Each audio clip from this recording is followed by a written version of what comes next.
Halo semuanya, selamat datang di video pembelajaran hari ini.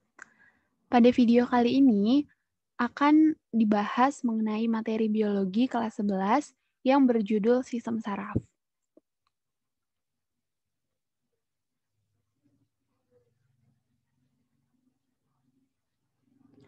Apa aja sih yang akan kita bahas pada video kali ini? Jadi, lingkup pembelajaran pada video kali ini meliputi yang pertama ada pendahuluan, lalu yang kedua sel saraf, yang ketiga mekanisme penghantaran impuls, yang keempat sistem saraf pusat, dan yang terakhir sistem saraf tepi. Kita langsung ke bagian pendahuluan. Jadi, sistem saraf itu adalah salah satu bagian dari sistem koordinasi yang mengatur aktivitas tubuh melalui rangsangan listrik secara cepat. Atau lebih sederhananya, sistem saraf itu merupakan sistem koordinasi yang bertugas mengendalikan seluruh aktivitas tubuh kita. Cara kerja dari sistem saraf sendiri yaitu dengan menerima dan meneruskan rangsang ke pusat saraf, misalnya otak atau sumsum tulang belakang. Contohnya, ketika misalnya kita sedang mengamati sesuatu, lalu tiba-tiba teman kita datang dan memukul kita dari belakang. Nah, kira-kira respon seperti apa sih yang akan kita tunjukkan? Pasti kita akan kaget, menjerit, atau bahkan merefleks memukul kembali teman kita tersebut kan? Nah, saat seseorang memukul kita, maka sistem saraf itu akan menerima rangsangan berupa sentuhan. Rangsangan itu nantinya akan diteruskan ke sumsum tulang belakang karena kejadiannya yang spontan. Lalu, sumsum tulang belakang akan memerintahkan berbagai indera untuk menanggapinya. Misalnya, refleks memukul kembali, menjerit, dan lain sebagainya. Nah, itu semua akan kita pelajari pada bagian sistem saraf ini.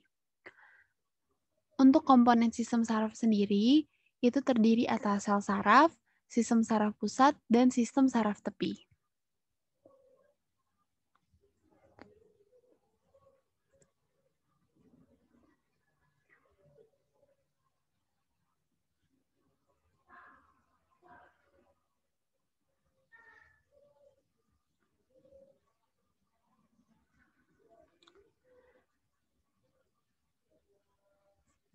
Kita langsung ke bagian yang pertama, yaitu sel saraf. Nah, sel saraf atau yang kita sebut juga dengan neuron, itu merupakan unit fungsional terkecil dari sistem saraf yang menyusun jaringan saraf. Sel saraf yang berkelompok selain di sistem saraf pusat, itu kita sebut dengan ganglion. Sementara, sel saraf yang berkelompok di sistem saraf pusat itu kita sebut dengan nukleus. Nah, di sini kita bisa pahami ya, apa itu perbedaan dari ganglion dan juga nukleus. Selanjutnya, yaitu struktur sel saraf. Nah, di gambar ini kita bisa lihat nih, secara lebih jelas bagaimana struktur dari sel saraf itu sendiri. Untuk bagian yang pertama, pada gambar itu pada bagian A. Pada bagian A ini menunjukkan gambar dari dendrit. Nah, dendrit ini berfungsi untuk menerima rangsang. Rangsang yang diterima oleh dendrit ini kemudian akan dibawa ke bagian B. Bagian B atau badan sel yang kita sebut juga dengan perikarion ini berfungsi untuk memproses rangsang. Jadi, rangsang yang tadi diterima pada bagian dendrit selanjutnya akan diproses pada bagian badan sel ini. Nah, badan sel ini mengandung badan misel sebagai alat sintesis protein.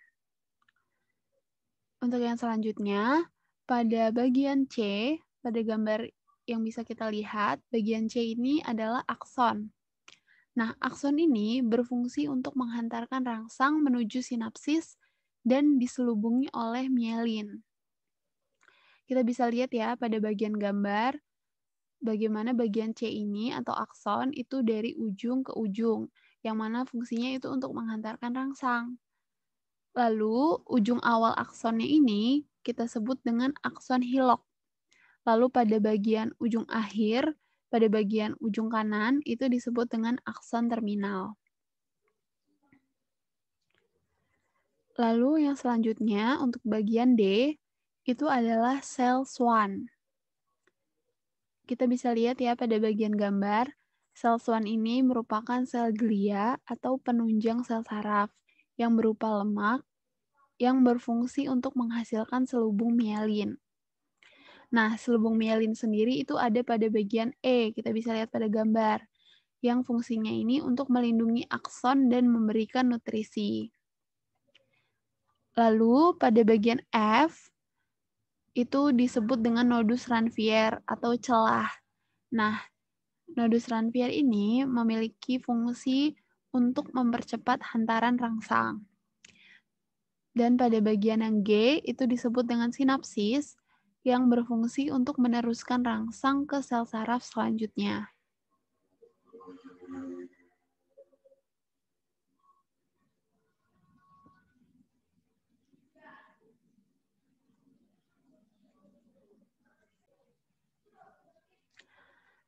Yang selanjutnya ini adalah macam-macam jaringan saraf. Jadi jaringan saraf itu terdiri dari 3 macam. Yang pertama itu adalah saraf sensorik atau aferen, yaitu saraf yang mengirimkan rangsang dari daerah reseptor atau indera menuju ke sistem saraf pusat. Lalu yang kedua itu ada interneuron, yaitu saraf penghubung yang banyak terdapat di otak dan juga sumsum tulang belakang. Interneuron ini terdiri dari saraf konektor dan juga saraf adjustor. Saraf konektor yaitu penghubung antar sel saraf sejenis, sementara saraf adjustor merupakan penghubung saraf sensorik dengan saraf motorik. Lalu yang ketiga itu adalah saraf motorik atau eferen. Saraf motorik ini yaitu saraf yang mengirimkan rangsang dari sistem saraf pusat menuju efektor atau penganggap rangsang. Pada bagian tabel, ini kita bisa lihat nih struktur sel jaringan sarafnya. Kalau untuk saraf sensorik, memiliki dendrit yang panjang dan akson yang pendek. Nah, saraf sensorik ini berkebalikan dengan saraf motorik, di mana pada saraf motorik, bagian dendritnya pendek dan bagian aksonnya panjang. Lalu pada bagian interneuron, dendritnya itu pendek, sedangkan pada bagian akson itu panjang atau pendek. Jadi bisa salah satu dari keduanya.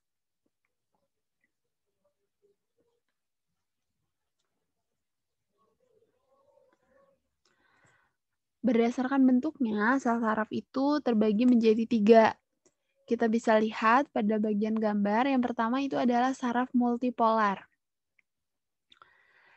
Dari ketiga jenis bentuk sel saraf ini, itu perbedaannya bisa kita lihat dari bagian badan selnya. Pada saraf multipolar, bagian badan sel kita bisa lihat sendiri pada gambar. Nah, bentuk saraf multipolar ini kebanyakan ditemukan pada saraf motorik dan juga interneuron. Sedangkan pada bagian kedua, yaitu saraf bipolar, dengan bentuk badan sel seperti pada gambar, kebanyakan ditemukan pada reseptor telinga, mata, dan juga hidung.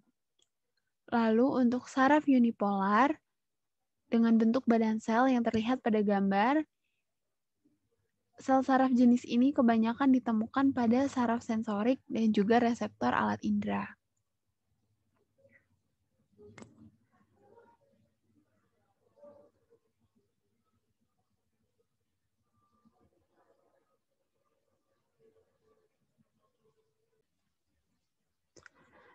Selanjutnya yaitu mekanisme pengantaran impuls. Yang pertama kita harus tahu nih terlebih dahulu apa sih yang dimaksud dengan impuls atau rangsangan. Jadi, impuls itu adalah suatu perubahan yang diterima tubuh baik dari luar atau dari dalam. Nah, sel saraf ini menghantarkan impuls dalam bentuk listrik. Lalu, ada juga yang disebut dengan reseptor. Nah, reseptor ini adalah bagian yang menerima atau merespon rangsangan yang diterima oleh tubuh kita. Lalu, apa sih yang dimaksud dengan efektor? Nah, efektor adalah bagian yang digunakan untuk bereaksi terhadap rangsangan yang diterima. Sistem saraf berfungsi untuk memproses rangsangan yang diterima reseptor untuk meneruskan hasil olahan rangsangan menuju efektor.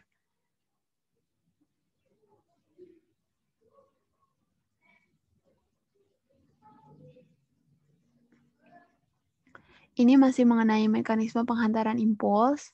Jadi, untuk mekanisme penghantaran lewat sel saraf, jika dalam kondisi tidak ada rangsangan, sel saraf itu akan berada dalam keadaan istirahat atau polarisasi. Nah, bentuknya itu seperti terlihat pada gambar, di mana ion negatif dan ion positifnya itu seimbang. Lalu, ketika ada rangsangan, maka sel saraf itu akan melakukan depolarisasi, yaitu pembalikan muatan sel, dengan meningkatkan permeabilitas membran sehingga dapat memasukkan ion Na+. Kita bisa lihat pada gambar, yaitu ion positif pada bagian atas itu menjadi ion negatif karena adanya depolarisasi. Hal ini kemudian yang menyebabkan ion Na+ dapat masuk ke bagian sel saraf. Lalu, depolarisasi itu sendiri akan menimbulkan potensial aksi, dan daerah itu berpindah secara menjulur sepanjang perjalanan impuls. Seiring perpindahan daerah polarisasi, daerah yang telah dilewati impuls kemudian akan memulihkan muatannya dengan melepaskan ion K+. Kita lihat ya pada gambar di mana ion K+ dilepaskan seiring dengan masuknya ion Na+. Kemudian, sel saraf yang telah dilewati impuls itu akan mengalami masa refraktor, yaitu tidak peka rangsangan karena melewati masa pemulihan.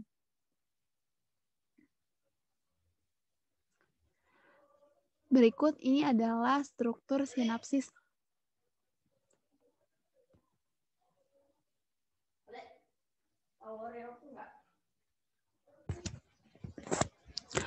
Selanjutnya adalah mekanisme penghantaran impuls, di mana pada gambar ini kita dapat melihat struktur sinapsis sel saraf.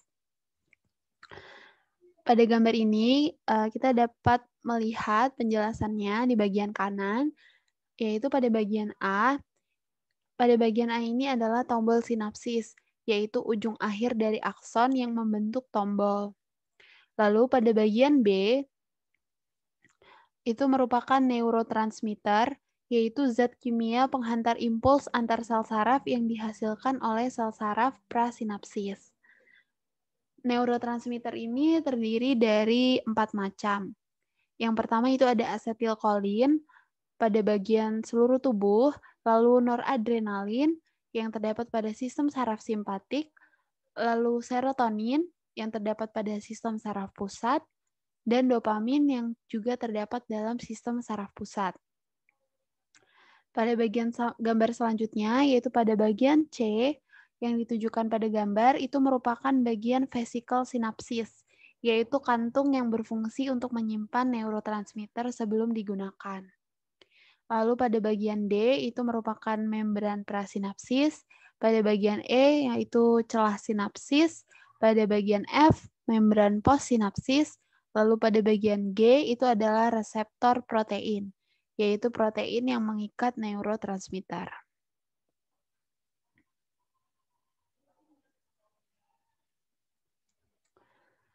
Untuk mekanisme penghantaran lewat sinapsis, neurotransmitter itu dihasilkan sel saraf prasinapsis dan kemudian disimpan dalam vesikel sinapsis.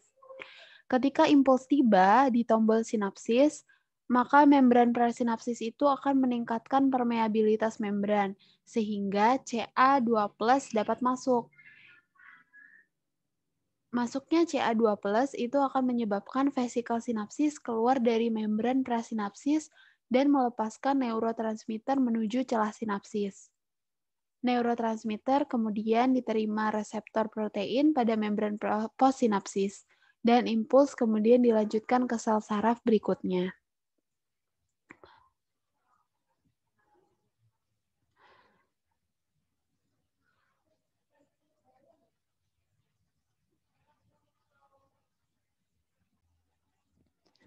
Selanjutnya yaitu sistem saraf pusat.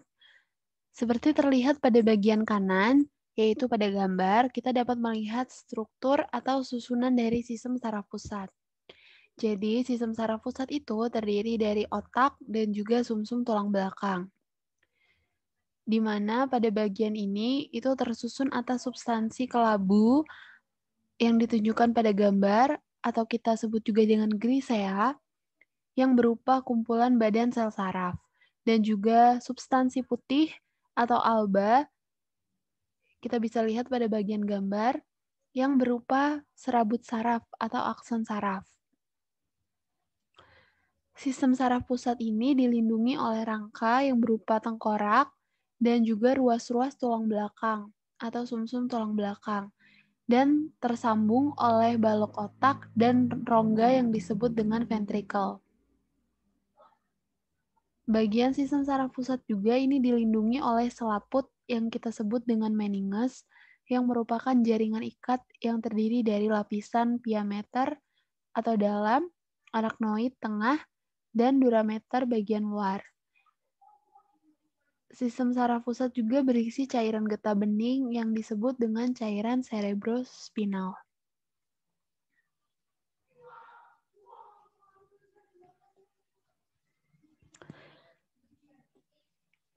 Sistem saraf pusat, yaitu otak, itu merupakan organ yang bertanggung jawab sebagai pusat koordinasi tubuh. Berdasarkan belahannya, otak itu dibagi menjadi dua, yaitu otak kiri dan juga otak kanan. Di mana otak bagian kiri itu mengendalikan tubuh bagian kanan. Dan otak bagian kanan itu mengendalikan tubuh bagian kiri.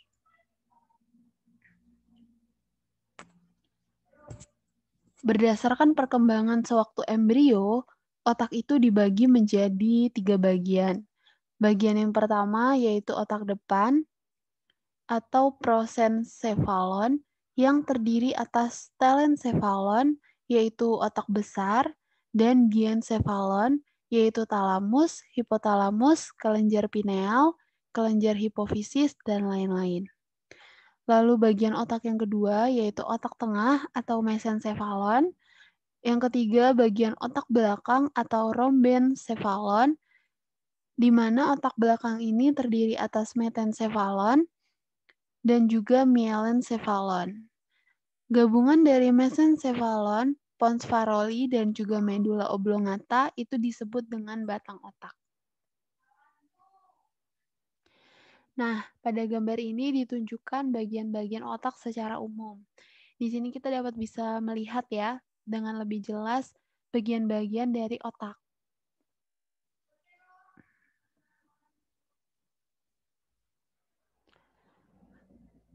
Selanjutnya kita akan bahas satu persatu bagian-bagian dari otak. Yang pertama yaitu bagian cerebrum atau otak besar. Cerebrum itu adalah bagian terbesar otak yang berfungsi sebagai pusat pengaturan aktivitas tubuh. Otak besar ini terdiri atas lapisan korteks atau substansi kelabu dan juga lapisan medula atau substansi putih. Kita bisa lihat pada bagian gambar, di mana pada bagian yang ditunjukkan oleh panah A itu adalah lobus frontalis, yaitu bagian depan, yang memiliki fungsi sebagai pusat berpikir, berencana, berbicara, dan juga kontrol motorik.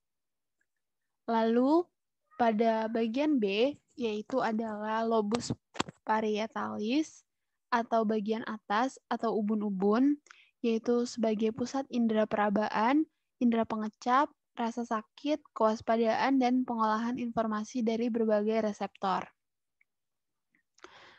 Lalu pada bagian C, yaitu lobus temporalis, yaitu pada bagian samping atau pelipis, sebagai pusat indera pendengaran, berbicara, dan juga bahasa.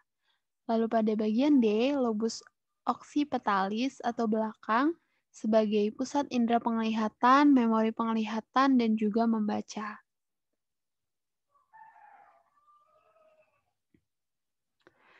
Bagian sistem saraf pusat yang selanjutnya, yang kedua, ada talamus, yaitu substansi kelabu yang menerima impuls dari saraf sensorik kecuali penciuman ke korteks otak.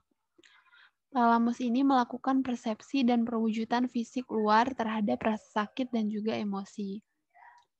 Lalu bagian selanjutnya yaitu hipotalamus yang merupakan pusat pengaturan saraf otonom seperti emosi, tingkah laku, suhu tubuh, lapar dan haus, tidur, keseimbangan metabolisme tubuh, dan juga tekanan darah. Hipotalamus menghasilkan faktor-faktor yang mempengaruhi kelenjar hipofisis. Lalu yang keempat itu adalah otak tengah atau mesencephalon. Ukurannya kecil dan terdapat bagian yang mengendalikan penglihatan, yaitu kolikuli superior, dan juga pendengaran, yaitu kolikuli inferior. Lalu pada bagian yang kelima, yaitu adalah jembatan farol. Ini merupakan jembatan penghubung bagian-bagian dari otak. Lalu pada bagian 6 ada medula oblongata atau sumsum lanjutan, merupakan penghubung otak ke sumsum tulang belakang. Fungsinya untuk mengatur denyut jantung, tekanan darah, frekuensi pernapasan, produksi ludah, gerak alat pencernaan, batuk, dan bersin.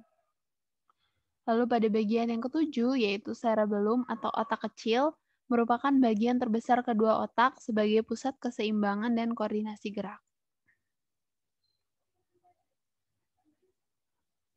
Ini selanjutnya bagian dari sumsum tulang belakang.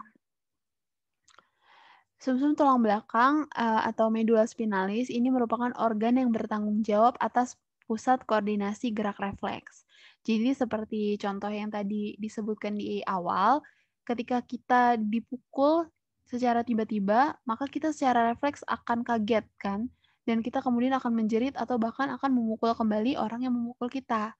Nah, bentuk respon yang ditunjukkan itu dihantarkan ke bagian sumsum tulang belakang. Karena sumsum tulang belakang merupakan pusat koordinasi dari gerak refleks. Medula spinalis itu terdapat pada ruas-ruas tulang belakang sampai ruas kedua tulang pinggang. Nah, fungsi dari medula spinalis ini sendiri yaitu untuk menghantarkan impuls dari reseptor ke otak, lalu ke efektor, dan alternatif jalan terpendek gerak refleks. Nah, di bagian kanan juga kalian bisa melihat ini adalah struktur irisan melintang dari medula spinalis. Secara lebih jelas kita bisa melihat bagian-bagiannya, yaitu pada bagian luar, pada nomor 1 itu adalah substansi putih yang mengandung serabut saraf, lalu pada bagian dalam atau substansi kelabu itu bagian A, 2A, yaitu adalah akar dorsal atau punggung yang mengandung badan sel saraf sensori atau afren yang dendritnya berhubungan dengan reseptor. Lalu pada bagian 2B, pada gambar itu merupakan akar ventral atau bagian perut yang mengandung badan sel saraf motorik atau efren yang aksonnya berhubungan dengan efektor. Lalu pada gambar yang ditunjukkan oleh angka 3, yaitu kanal sentral yang merupakan saluran tengah medula spinalis yang mengandung cairan cerebrospinalis.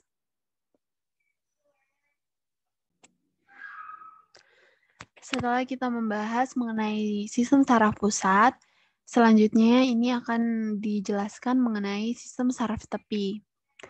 Sistem saraf tepi atau peripheral nervous system adalah lanjutan jaringan saraf yang bertugas membawa impuls dari dan ke sistem saraf pusat. Berdasarkan arah impulsnya, sistem saraf tepi terbagi menjadi dua, yaitu saraf afren yang merupakan saraf yang menghantarkan impuls dari reseptor ke sistem saraf pusat, dan saraf eferen, yaitu saraf yang menghantarkan impuls dari sistem saraf pusat ke efektor.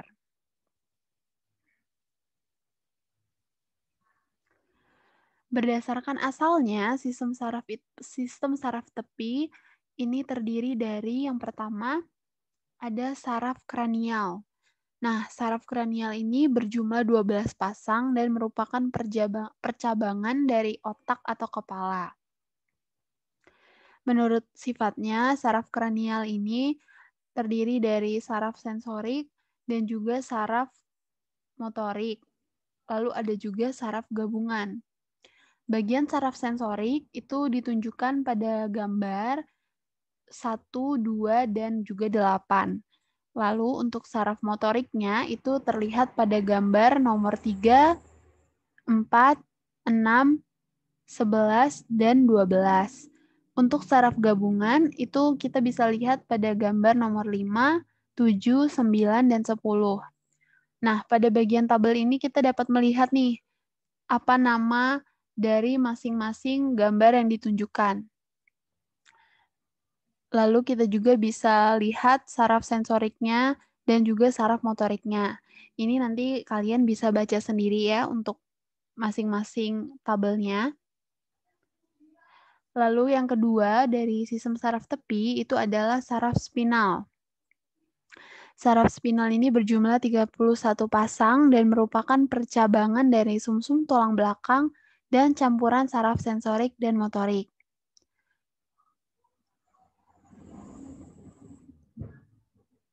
Saraf leher itu terdiri dari 8 pasang, saraf punggung terdiri atas 12 pasang, saraf pinggang terdiri dari 5 pasang, saraf pinggul terdiri dari 5 pasang, dan saraf ekor terdiri atas 1 pasang. Campuran saraf tersebut itu akan membentuk urat saraf atau plexus yang terdiri dari plexus cervicalis atau urat saraf leher, plexus branchialis atau urat saraf lengan atas, dan plexus lumbosacralis atau urat saraf punggung dan pinggang. Saraf sensorik masuk ke sumsum tulang belakang melalui akar dorsal, dan saraf motorik itu akan keluar dari sumsum tulang belakang melalui akar ventral.